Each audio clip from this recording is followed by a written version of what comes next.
Welcome to Whispers of the Night. This is Adam, your host for today's mystery. Today we have another Hercule Poirot mystery, and this one begins with three quiet deaths that seem to speak of sorrow, not crime. But as you might expect, where Pooh walks, mercy itself may hide a darker truth. Before we begin, tell me where you're tuning in from, what kind of mysteries you'd like to hear next. I always read your comments and love hearing your ideas. Now, pour yourself a cup of coffee, stay curious, and let's get started.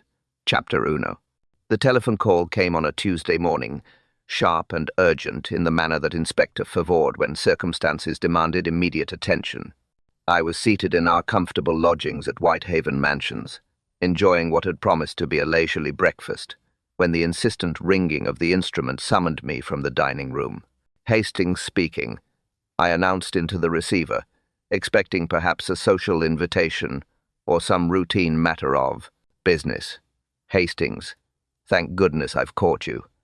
Japp's familiar voice crackled through the wire, though I could detect an unusual tension beneath his customary briskness. I need to speak with Poirot urgently. Are you both available? Poirot, immaculate as always in his morning coat, appeared in the hallway at the sound of the telephone. His egg-shaped head tilted with that familiar expression of mild curiosity that often preceded his most brilliant deductions. From our good friend, I perceive, he observed, noting my expression as I listened to the inspector's rapid explanation. The urgency in your countenance, it tells Poirot much. I gestured for him to take the receiver, and Japp's voice became audibly as Poirot held the instrument between us. 3 deaths up here in Ravenscroft Bay, Yorkshire, was saying.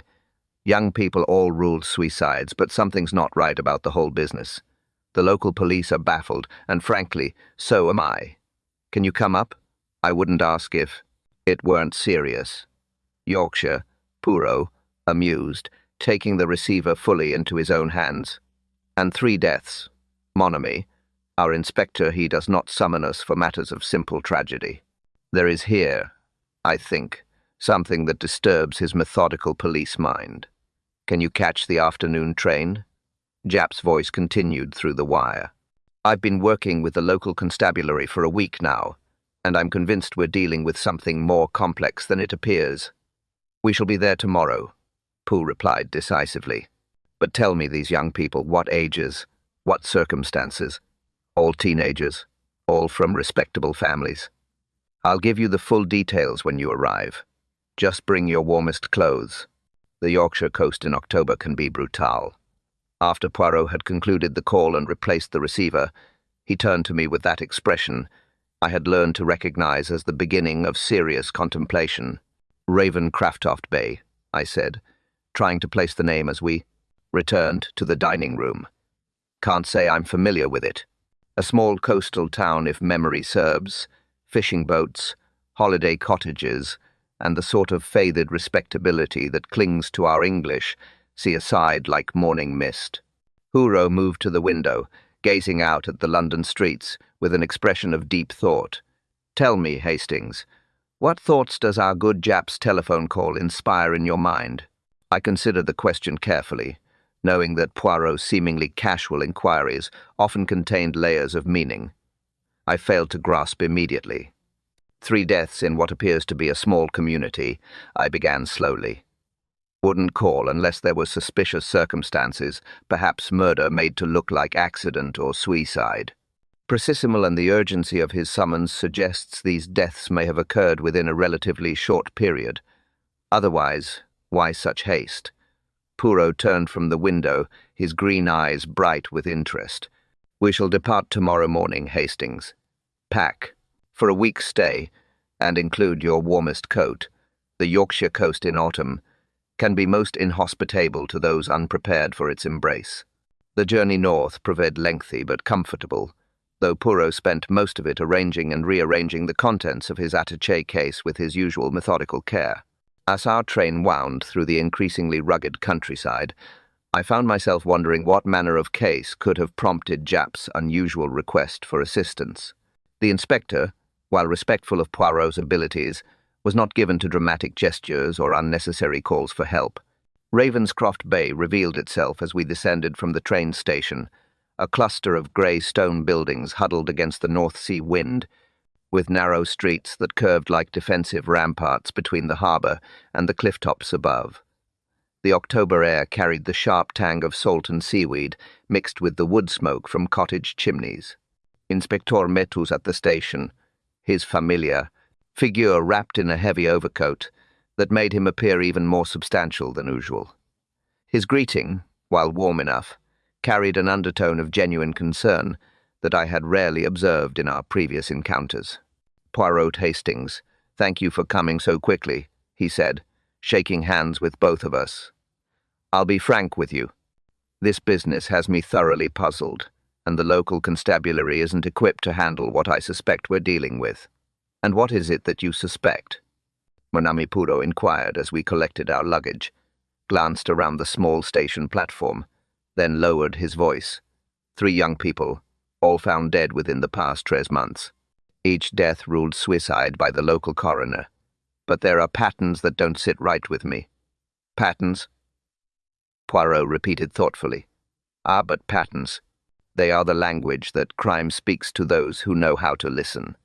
We settled into Japar for the short drive to our accommodation at the Harbour View Hotel, a modest establishment that commanded an excellent prospect of the bay. As we drove through the town's winding streets, Jack provided the essential details of our case. Jack Carter, 19, found hanged in his father's workshop 6 weeks ago. Aidan Moore, 18, discovered drowned by the pier 4 weeks past. And just days ago, Can Jones, 17, died from an overdose of sleeping powder in her own bedroom. All young, I observed, and all choosing rather definitive methods. "That's what troubles me," admitted, navigating around a horse-drawn cart laden with fishing nets.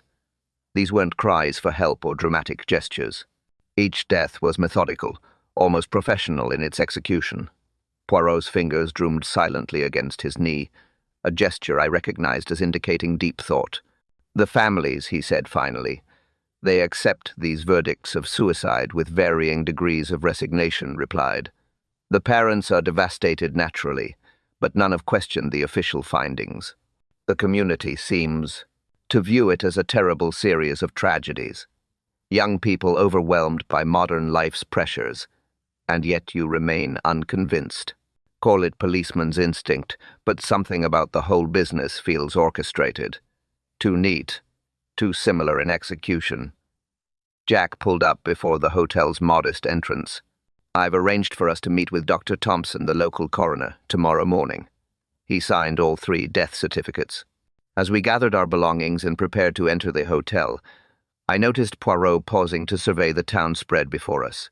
The late afternoon light cast long shadows between the buildings, and the sound of waves against the harbour wall provided a constant rhythmic backdrop to our conversation. 3 young lives, he murmured almost to himself. 3 families in grief, and somewhere in this peaceful village, perhaps a mind that has learned to disguise murder as mercy. The evening mist was already beginning to roll in from the sea as we entered the Harbour View Hotel, carrying with it the promise of revelations yet to come. Chapter those. The morning brought with it the sort of grey Yorkshire weather that seems designed to match the solemnity of serious business. Poirot appeared at breakfast, immaculately groomed as always, though I noticed he had taken extra care with his moustache, a sure sign that his mind was fully engaged with the problem at hand, the sea air. "It agrees with you, Hastings?" Hay inquired, sampling his coffee with the careful attention he devoted to all matters of taste and refinement. "Well enough," I replied, glancing through the dining room's salt-stained windows toward the harbour below. "Though I confess, the circumstances of our visit rather dampen any holiday spirits." "Ah, but we are not here for holiday, mon ami. We are here to restore order, where disorder has been allowed to flourish." He set down his cup with characteristic precision. "And speaking of order, I observe that our good inspector approaches with the punctuality that marks the well-disciplined police mind. Indeed, appeared in the dining-room doorway at precisely 9, accompanied by a woman I had not previously encountered. She was perhaps Trenta y Cinco, with intelligent dark eyes and the sort of composed bearing that suggested academic training. Poirot Hastings greeted us approaching our table. "I'd like you to meet Miss Harriet Quinn. She's a psychology lecturer at the local college and has been helpful in understanding the circumstances surrounding these deaths." Miss Quinn extended her hand with a firm grip that spoke of both confidence and determination. "Mr. Poirot, I've heard a great deal about your methods. I must confess, I'm rather relieved that Inspector has called for your assistance." "And why is that, mademoiselle?"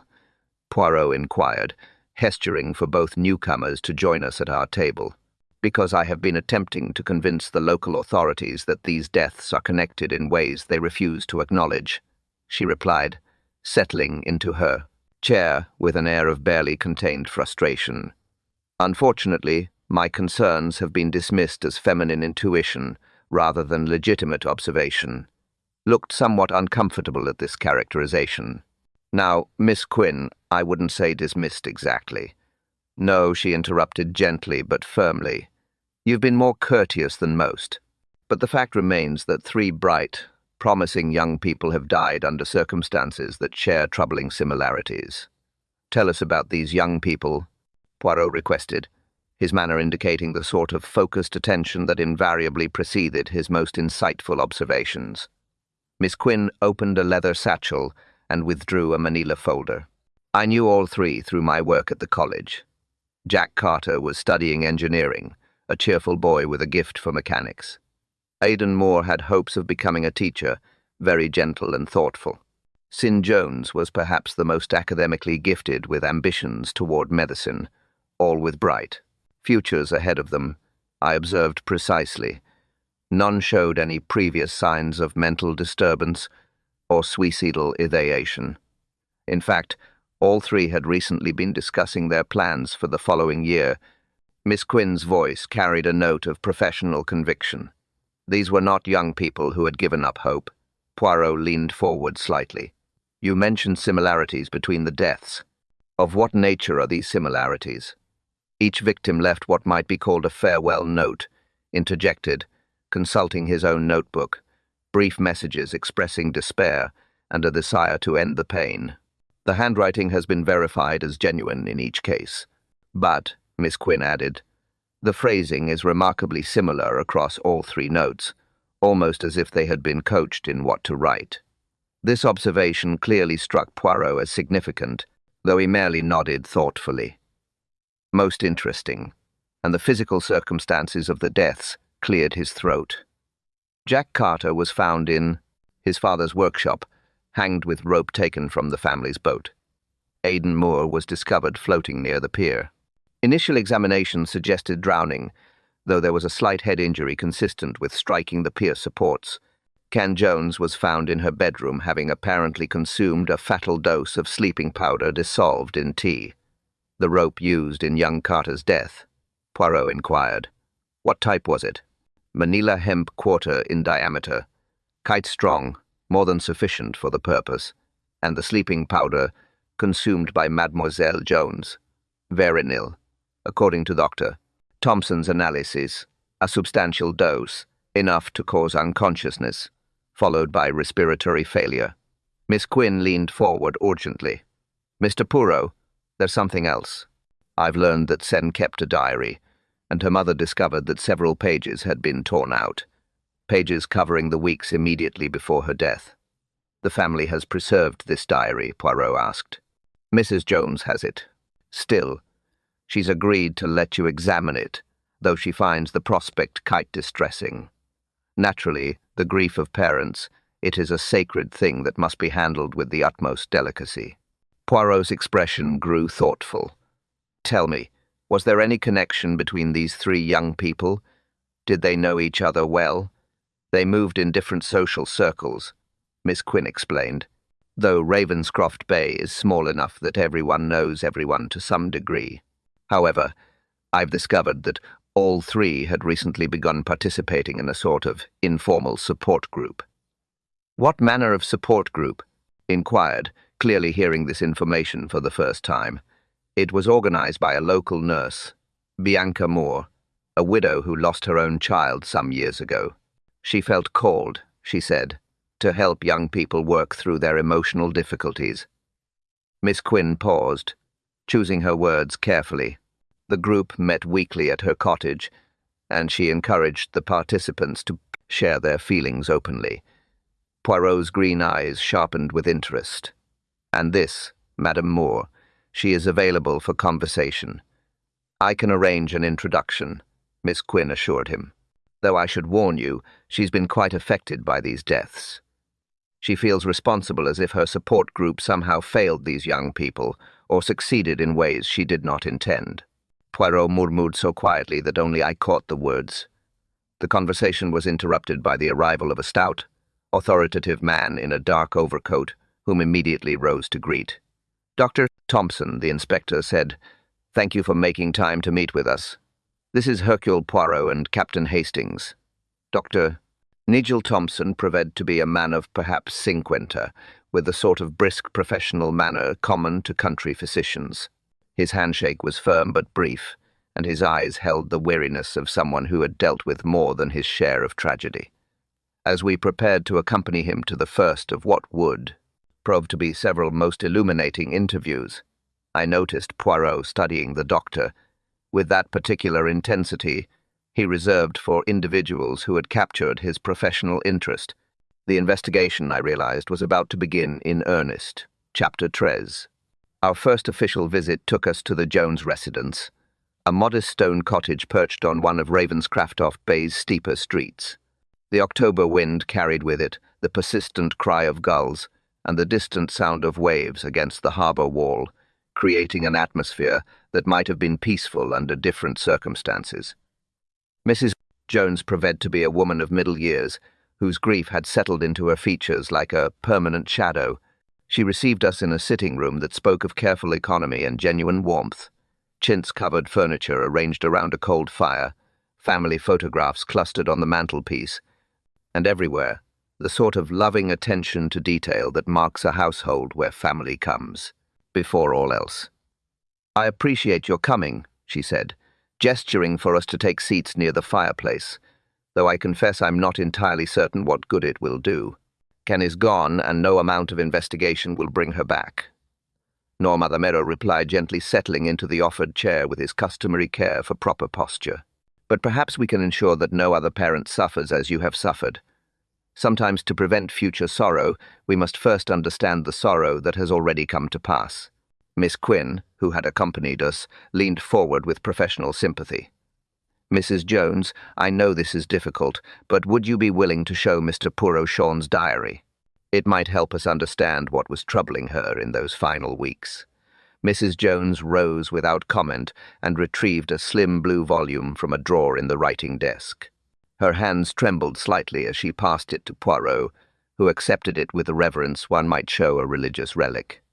She began, "Keeping it last spring," Mrs. Jones explained, resuming her seat. Said it helped her organize her thoughts about her studies and her future plans. She was so bright, Mr. Poirot, top of her form in every subject, with dreams of studying medicine at Edinburgh.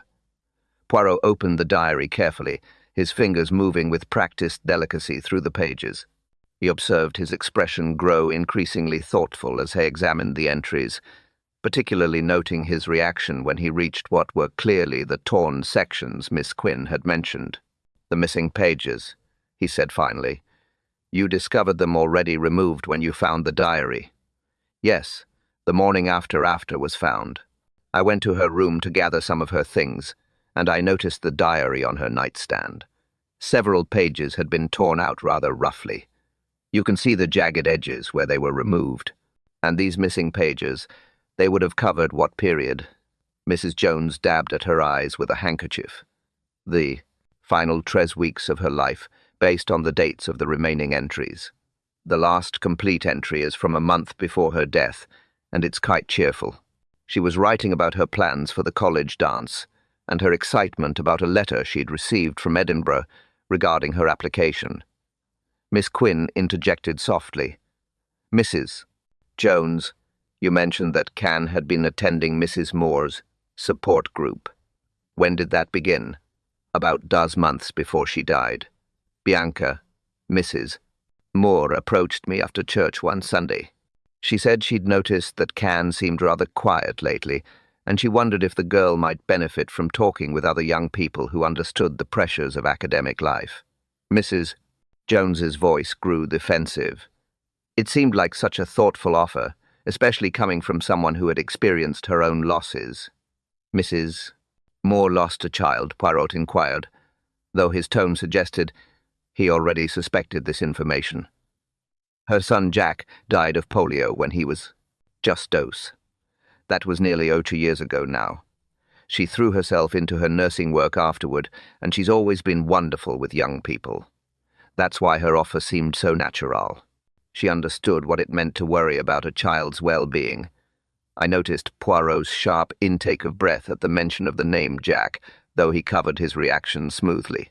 This support group, it met regularly, every Wednesday evening at Bianca's cottage.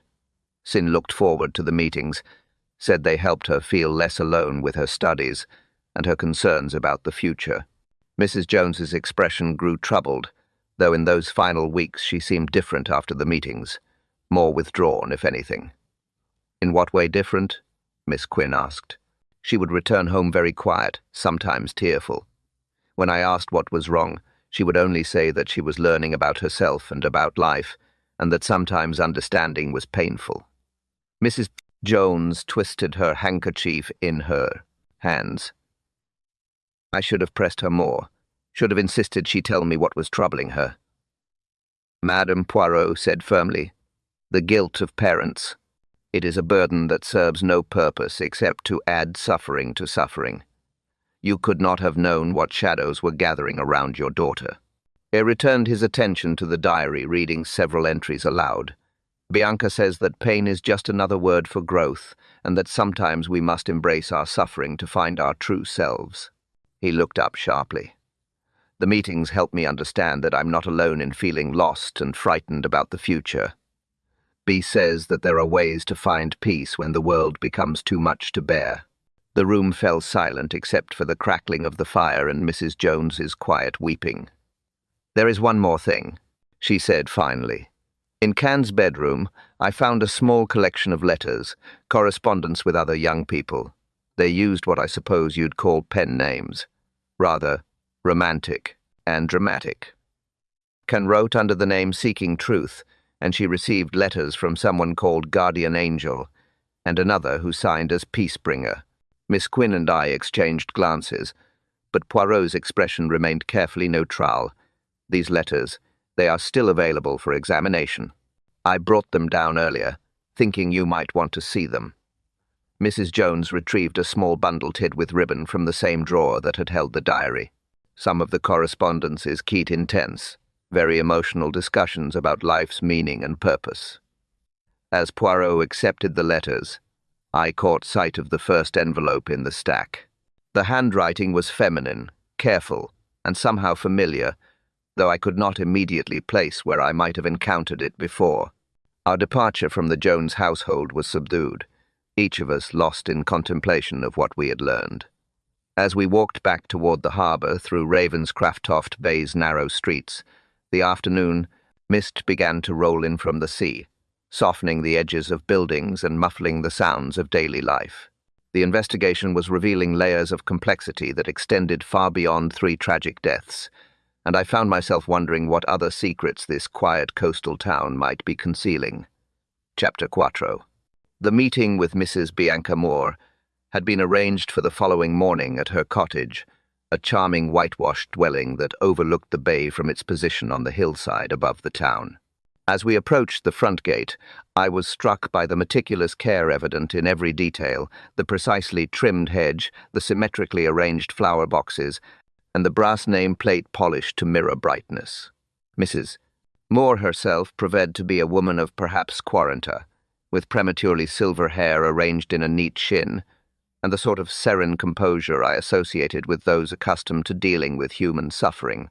Her greeting was warm but measured, and she ushered us into a sitting room that spoke of both comfort and careful organization. "Inspector explained that you were investigating the recent tragedies," she said, settling into a chair beside the fireplace. I must confess, I've been expecting someone to call. These deaths have affected me deeply. Each of those young people had attended my support meetings. Tell you about these meetings, Madame Poirot requested, accepting the offered cup of tea with his customary politeness. What manner of support did you provide? Nothing formal, you understand. I'm trained as a nurse, not a psychologist, but I felt called to help after my own experiences with loss. Her voice carried the controlled emotion of someone who had learned to speak of tragedy without breaking. Young people today face such pressures, academic expectations, social concerns, uncertainty about their futures. Sometimes they simply need a safe place to express their fears. Miss Quinn leaned forward with professional interest. How long had you been conducting these meetings? Nearly 6 months. The idea came to me after my dear friend Dr. Thompson mentioned his concern about several young patients who seemed to be struggling with anxiety and depression. We thought perhaps peer support might complement any medical treatment. I noticed Poirot's sharp glance at this mention of Dr. Thompson, though he said nothing. The 3 young people who died, Poirot continued. They all participated regularly in these meetings. Mrs. Moore's composure faltered slightly. Yes, and that's what makes their deaths so devastating. Jack Carter was one of my first participants. Such a bright boy with wonderful mechanical aptitudes. Iden Moore was well. He shared my surname, though we weren't related. A gentle soul who wanted to teach children. And poor Can Jones, so brilliant and determined to make something meaningful of her life. Yet, despite your support, they chose to end their lives. Observed, his tone carefully neutral. That's what haunts May, Inspector. In our final meetings, each of them seemed to have found a kind of peace. They spoke of feeling understood, of having discovered ways to cope with their struggles. Mrs. Moore dabbed at her eyes with the eye handkerchief. Perhaps that should have warned me. Sometimes when people make the decision to die, they do experience a sort of calm resolution. The sitting room fell silent, save for the ticking of a mantel clock. I found myself studying the photographs arranged on various surfaces throughout the room. Many featured young people in academic or social settings, and I noticed that images of Jack Carter, Iden Moore, and Can Jones were prominently displayed. These photographs, Poirot observed, following my gaze. You know, you keep them as remembrances. I like to think of all the young people who found help here as part of an extended family, Mrs. Moore explained. When someone touches your life, even briefly, they deserve to be remembered. Our conversation was interrupted by the arrival of Dr. Thompson, who had arranged to meet us at Mrs. Moore's cottage to discuss the medical aspects of the cases. He appeared somewhat harried, his usual professional composure showing signs of strain. Gentlemen, Miss Quinn, he greeted us briskly. I understand you have questions about the deaths, I certified. I must say I find this renewed investigation rather unnecessary. The evidence in each case was quite clear.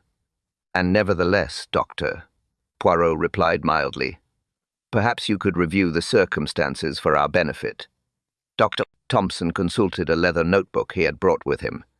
Jack Carter, death by asphyxiation due to hanging. The rope was secured to a beam in his father's workshop, and there were no signs of struggle or foul play. Iden Moore, death by drowning, with some evidence of head trauma, consistent with striking the pier structure during his fall or jump. St. Jones, death by respiratory depression, following ingestion of a fatal dose of veronal. This veronal, Poirot inquired, it is readily available. Not without prescription, but it's not uncommon for households to keep sleeping powders for occasional use. Sion's stepfather, that would be myself, had prescribed it for her mother's insomnia some months prior. I noticed the slight emphasis Dr. Thompson placed on describing himself as Cannon's stepfather, and I caught Poirot's meaningful glance in response. Most convenient, Poirot murmured, that the means of death should be so readily at hand in each case. Convenience is often a factor in suicide. Dr. Thompson replied somewhat stiffly. People use whatever methods are available to them. Mrs. Moore interjected softly. Dr. Thompson has been wonderfully supportive during this difficult time. He's helped me understand that sometimes, despite our best efforts, we cannot save everyone who comes to us seeking help. Indeed, Poirot agreed, though it is curious that 3 young people, all receiving support, and all apparently finding some measure of peace, should choose death within so short a period. After Dr. Thompson departed for his afternoon rounds, we remained to conclude our interview with Mrs. Moore. She walked us to the garden gate, where the afternoon light revealed the full extent of her cottage's commanding view over Ravenscroft Bay. "There is one thing more," she said hesitantly. In our final meeting before each tragedy, the young person involved spoke of having received guidance that helped them understand their situation more clearly. They seemed grateful, as if someone had offered them a solution to their troubles. As we walked back toward town, the autumn wind carried with it the salt tang of the approaching evening tide. Poirot remained deep in thought, his hands clasped behind his back, and his step more measured than usual. The patterns he had begun to discern were clearly troubling him, though he had yet to share his developing theories with or myself. Chapter 5. That evening found us gathered in Forley, to Devon, the private sitting room of the Harbour View Hotel, where Poirot had arranged the various pieces of evidence we had collected across the low table before the fireplace. The correspondence from Cannes' room lay alongside copies of the death certificates, while Miss Quinn's notes from her interviews with the families occupied a neat stack to one side. Observe Miami Poirot began settling into his chair with the air of a professor preparing to deliver a lecture. The pattern that emerges when we examine these tragic events, not as isolated incidents, but as connected elements in a larger design, leaned forward, consulting his own notebook. I'll admit the similarities are more pronounced than I initially realized. The timing, the methods, the fact that all 3 had been attending Mrs. Moore's support meetings. But it is not merely the similarities that intrigue Poirot, our detective replied, adjusting the papers before him with characteristic attention to order. It is the nature of the comfort these young people found in their final days. Each spoke of receiving guidance, of finding peace, of discovering a solution to their troubles. Miss Quinn nodded, thoughtfully. Mrs. Moore mentioned that all 3 seemed calmer after their last meetings with her. In my experience, such sudden tranquility in troubled individuals can be concerning. Precisely, mademoiselle, the psychology of suicide, it does not typically include such serene acceptance. Poirot lifted one of the letters from Sayen's correspondence. Consider this missive from Guardian Angel. The writer speaks of understanding the recipient's pain and offers to show her the way to lasting peace. Most unusual language for peer support. No, I examined the letter in question, noting the careful handwriting and formal tone. It does read more like guidance from an authority figure than communication between equals. And yet, interjected, Mrs. Moore insisted that her meetings were informal, peer-to-peer discussions. She positioned herself merely as a facilitator. Poirot's green eyes sharpened. But consider the photographs in her sitting room. Mon ami, did you not observe how prominently the images of our 3 victims were displayed, almost as if they held special significance beyond mere remembrance? The fire crackled softly as we contemplated this observation. Outside, the evening tide was coming in, and the sound of waves against the harbour wall provided a rhythmic backdrop to our discussion. "There's something else that's been troubling me," Miss Quinn said slowly. Mrs. Moore's explanation for starting the support group.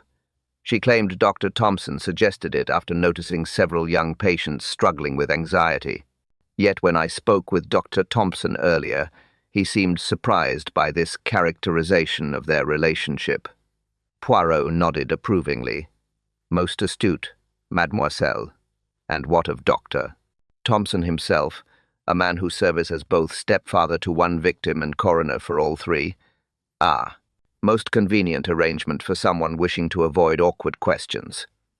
"You think Thompson is involved?" asked. "I think, my friend, that our good doctor finds himself in what you English call a bind. He knows more than he has revealed, but whether from guilt, fear, or complicity remains to be determined. I had been studying the timeline we had constructed, noting the intervals between the deaths. Poirot, there's something odd about the spacing of these incidents. 6 weeks between Jack and Aidan, 4 weeks between Aidan and Cannes, almost as if they were planned. Excellent observation, Hastings. The intervals suggest not impulsive acts of despair, but carefully timed events, and what might require such timing. Miss Quinn's face had grown pale with understanding. The need to avoid suspicion. Space them far enough apart that they appear unrelated, but close enough to complete the series before anyone begins to notice the pattern. Poirot finished. Exactly so. But this raises the most disturbing question of all. Why were these particular young people selected? Consulted his notes again. All 3 were bright, academically successful, from stable families. Not the typical profile for suicide, no, but perhaps the ideal profile for something else entirely. Poirot rose and moved to the window, gazing out at the darkening bay. Tell me, what do we know of Mrs. Mo's personal history beyond her training as a nurse and the loss of her son?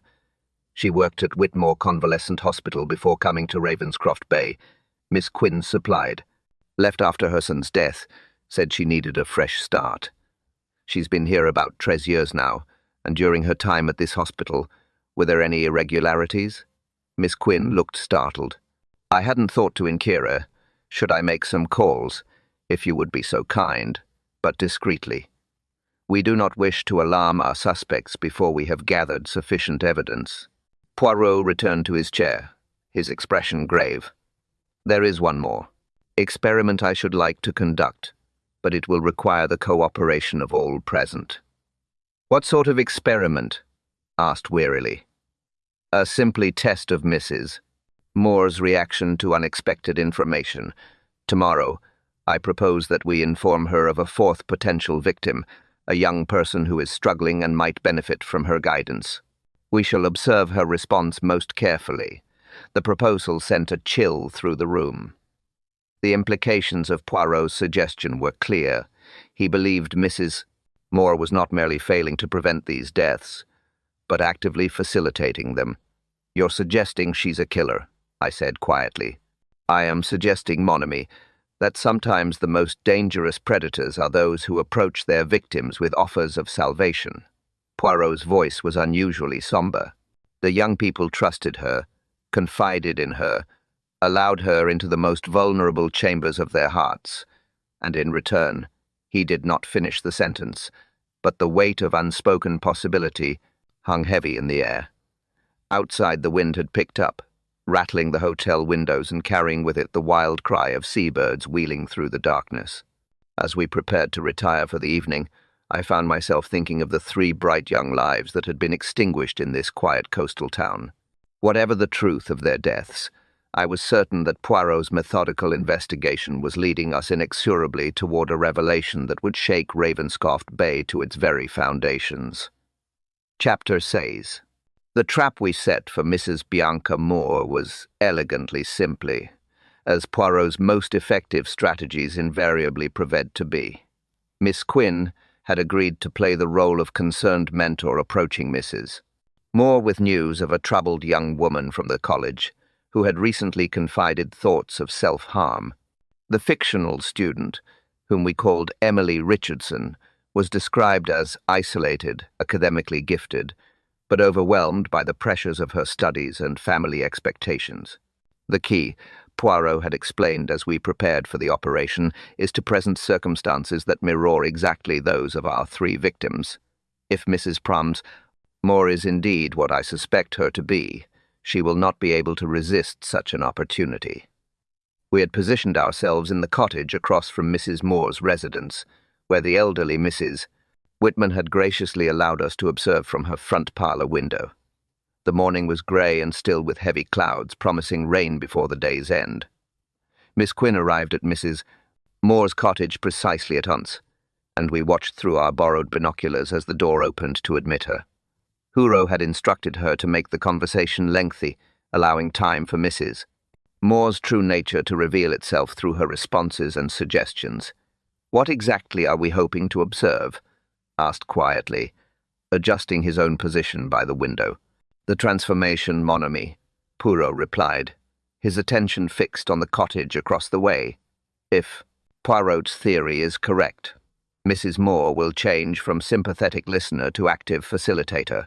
She will offer solutions that go beyond mere emotional support." Nearly an hour passed before Miss Quinn emerged from the cottage, and even at a distance, I could see the tension in her posture as she walked quickly down the hill toward town. We maintained our watch for another quarter hour before following her to our predetermined meeting point at the church. "My God," Miss Quinn breathed when we found her seated in the empty sanctuary. "You are absolutely right, Mr. Poirot. The woman is. She's not what she appears." "Tell us everything, mademoiselle," Poirot requested, settling beside her in the wooden pew. "Every word, every gesture, every expression." At first, she was exactly what I expected. Sympathetic, understanding, asking gentle questions about Emily's state of mind. But when I mentioned that Emily had spoken of feeling trapped with no way out of her difficulties, something changed in Mrs. Moore's demeanor. In what manner changed? Her voice became softer, almost hypnotic.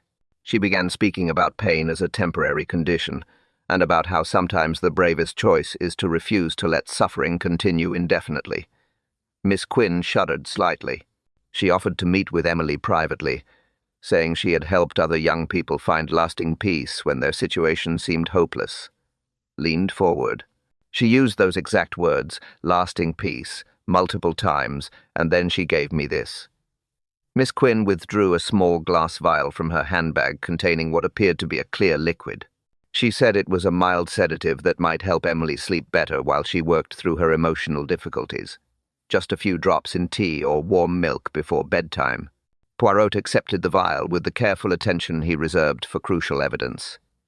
"She gave you this without any medical consultation, without knowing anything about Emily's health history or current medications? None whatsoever," she said. "Sometimes the kindest thing we can do is help people find rest when the world becomes too painful to bear." Miss Quinn's voice grew tight with controlled anger. She spoke about it as if it were a mercy. "Mr. Poirot, as if she were offering salvation rather than death," Poirot finished quietly. "Yes, Madame Wissel. I believe that is precisely how she views her actions. In her mind, she is not committing murder. She is providing relief from suffering." We spent the remainder of the afternoon making final preparations for Mrs. Moore's arrest. Had arranged for additional constables to be available, while Poirot insisted on personally confronting our suspect to obtain her confession. The psychological elements of the case, he felt, required careful handling to ensure justice was properly served. As evening approached, we made our way to Mrs. Moore's cottage for the final time. The wind had picked up considerably, and the promised rain had begun, as a fine mist that seemed to cling to everything it touched. The cottage windows glowed warmly in the gathering dusk, creating an almost fairy tale atmosphere that made our grim purpose seem all the more surreal. "Mrs. Conn?" Moore answered our knock with apparent surprise, but welcomed us inside with her customary grace. Only when she saw the serious expressions we all wore did her composure begin to show signs of strain. "Mrs. Moore," Poirot began, settling into his chair with deliberate formality. "I am afraid we must discuss some rather serious matters, specifically the deaths of Jack Carter, Aidan Moore, and Can Jones." "I don't understand," she replied, though her voice had lost much of its earlier warmth. "Those poor children committed suicide. Surely you're not suggesting—" "I am suggesting, madam, that those young people received assistance in their final moments. Assistance that you provided out of what you believe to be compassion, but which the law recognizes as murder." The color drained from Mrs. Moore's face, but she maintained her position. "That's a terrible accusation to make. I tried to help them, to give them emotional support when they needed it most. And when emotional support proved insufficient," Poirot continued relentlessly, "you provided them with a more permanent solution to their troubles, the same solution you attempted to provide for the fictional Emily Richardson this very morning." At the mention of Emily's name, Mrs. Moore's carefully maintained facade finally crumbled. Her shoulders sagged and tears began to flow down her cheeks as the full weight of her exposure settled upon her. "They were in so much pain," she whispered, her voice barely audible above the sound of rain against the windows. "I couldn't bear to watch them suffer when I had the means to help them find peace." The confession that followed was both heartbreaking and chilling in its revelation of a mind that had convinced itself that murder was mercy and that the ending of young lives was an act of love rather than the ultimate betrayal of trust. Epilogue. The full confession came 3 days later in the greystone interview room of the Ravenscroft Bay police station. Mrs. Bianca Moore sat with her hands folded in her lap, her earlier composure replaced by a hollow resignation that spoke of a soul finally unburdened of its terrible secret. "I want you to understand," she began, her voice steady despite the gravity of her words, "that I never intended to become what you would call a murderer. Everything I did out of love." Poirot listened without interruption as she detailed each killing with the methodical care of someone recounting a series of medical procedures rather than acts of homicide. Jack Carter had been her first, she explained, a young man who had come to her in despair over his parents' bitter divorce and his own sense of helplessness. During their private session, he had spoken of feeling trapped between 2 warring households, neither of which seemed to want him. "He was crying," Mrs. Moore recalled, her eyes distant with memory. "Such a bright boy with such potential, reduced to sobbing like a child. I made him tea to calm his nerves, and I added just enough of the morphine solution to ensure he would sleep peacefully. When he lost consciousness, I carried him to his father's workshop and arranged things to look as though he had made the choice himself. The rope," she revealed, "had been taken from her own garden shed, the same type used for all 3 staged hangings. She had learned the proper knots during her nursing training when she had worked briefly in a psychiatric facility where such knowledge was unfortunately necessary. Aidan Moore's death had followed a similar pattern. The boy had sought her out after Jack's funeral, devastated by the loss of his friend and consumed with guilt over not having recognized the signs of Jack's supposed suicidal intentions. He kept saying, "He should have done something, should have seen it coming," Mrs. Moore continued. "I realized then that his grief was a sign that he too was ready for peace. I invited him for tea, administered the same gentle solution, and when he was unconscious, I drove him to the pier. The head injury occurred when I helped him into the water. I hadn't intended for there to be any violence, but the tide was stronger than I had anticipated. Ken Jones had presented the greatest challenge," she admitted. The girl was more suspicious than the boys, more questioning of the comfort and guidance Mrs. Moore offered. It had taken several sessions before Sen had trusted her enough to accept the fatal cup of tea. "She was the most perceptive of the 3, Mrs. Moore said, with something approaching pride. Even as she drank the tea, she looked at me with such understanding in her eyes. I believe she knew what was happening and was grateful for it. She even smiled before she lost consciousness. The revelation that struck me most forcefully was Mrs. Moore's admission that she had torn the pages from Can's diary herself, returning to the Jones household under the pretense of offering comfort to the grieving family. The missing entries had contained Can's growing suspicions about the deaths of Jack and Aidan, along with her determination to investigate further. I couldn't let her family suffer additional pain, Mrs. Moore explained with the twisted logic that had guided all her actions. They had already lost their daughter. They didn't need to know that she had spent her final weeks in fear and confusion. Dr. Thompson's role in the affair proved to be one of willful blindness rather than active complicity. Though Poirot made it clear that his failure to investigate the deaths properly constituted a serious breach of professional duty, he suspected something was amiss after Aidan's death. Mrs. Moore revealed the combination of circumstances. 2 young people from his practice dying within weeks of each other, both having attended my support meetings. But when he questioned me, I convinced him that I was as devastated as anyone by these tragedies. "And you manipulated his personal feelings for you?" Poirot served, his tone carefully neutral. Mrs. Moore's cheeks colored slightly. Nigel and I had a history from our time at Whitmore Hospital. When my son was dying, he provided such comfort and support. I knew he cared for me, and I used that knowledge to convince him that his suspicions were unfounded. The investigation into Mrs. Moore's time at Whitmore Hospital revealed a pattern of unexplained deaths among terminal patients, deaths that had been attributed to the natural progression of their illnesses, but which now took on a more sinister cast. The hospital administrators had been quietly relieved when she resigned after her son's death, though they had never formally investigated the correlation between her duties and the increased mortality rates in her wards. As we prepared to leave Ravenscroft Bay, I found myself standing once again on the cliff-top path that overlooked the harbour.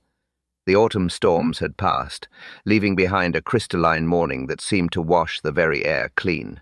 The town below appeared peaceful, almost innocent, giving no hint of the dark drama that had unfolded within its narrow streets. Poirot joined me at the cliff's edge, his small figure immaculate as always, despite the brisk sea breeze that tugged at his coat. "It is finished, then," I observed, watching the fishing boats return with the morning's catch. "Oui, mon ami, justice has been served, but the questions that this case raises, they will linger long after Mrs. Moore serves her sentence." Poirot adjusted his moustache thoughtfully. "She killed not from hatred or greed, but from a perverted sense of compassion. In her mind, she was saving these young people from lives of pain and disappointment. But they were just beginning their lives," I protested. "They had every chance of finding happiness, success, love, all the things that make existence worthwhile." "Precisely. And that is what makes her crime so particularly heinous. She stole not just their lives, but their possibilities. All the joy and sorrow, triumph and failure, love and loss that would have shaped them into the people they were meant to become." Poirot's voice grew unusually grave. "She appointed herself judge of what constituted a life worth living, and in doing so, she committed the ultimate arrogance." As we walked back toward the hotel to collect our luggage, I reflected on the strange paradox that Mrs. Moore represented, a woman whose capacity for empathy had been so twisted by her own grief that it had transformed into its opposite. Her desire to spare others from suffering had led her to become the architect of the deepest suffering imaginably. The train journey back to London was subdued, each of us lost in contemplation of the case's implications. It was not until we were once again settled in our familiar lodgings at Whitehaven Mansions that Poirot spoke again of the events in Ravenscroft Bay. "There's a lesson here, Hastings," he said, carefully arranging his papers in the precise order he preferred. "The most dangerous criminals are not always those who act from obvious malice. Sometimes they are those who convince themselves that evil is good, that destruction is salvation, that murder is mercy." He paused to straighten a photograph on the mantelpiece, his movements reflecting the same attention to order and method that characterized all his endeavors. "In restoring justice to Ravenscroft Bay, we have also restored the natural order that was so cruelly disrupted. The families of Jack Carter, Aidan Moore, and Ken Jones might now properly grieve their children, knowing that the young people did not choose to abandon them, but were taken by someone who had no right to make such a decision." The autumn light streaming through our windows caught the silver threads in Poirot's carefully groomed hair, and I was struck by the thought that our detective too understood something of the weight of time and the preciousness of each moment we are granted. Perhaps that understanding was what made him so determined to see that justice was served for those whose time had been stolen from them. In the days that followed, life in London resumed its familiar rhythms, but I found myself thinking often of the three young people whose stories had ended so abruptly on the Yorkshire coast. Their deaths had been transformed from apparent suicides into recognized murders, their memory restored from shame to honor, and their families freed from the burden of unanswered questions. It was, I reflected, perhaps the most meaningful victory that Poirot's methods could achieve. Not merely the solving of a crime, but the restoration of truth and the return of peace to those who deserved it most. Thank you for listening to the Mercy Murders here on Whispers of the Night. Poirot reminds us that even the kindest intentions can lead to the darkest places, and that compassion, when twisted by grief, can become something far more dangerous. If you enjoyed this mystery, please subscribe and share it with fellow lovers of detective tales.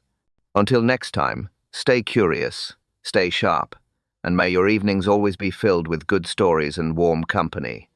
This is Adam signing off from Whispers of the Night.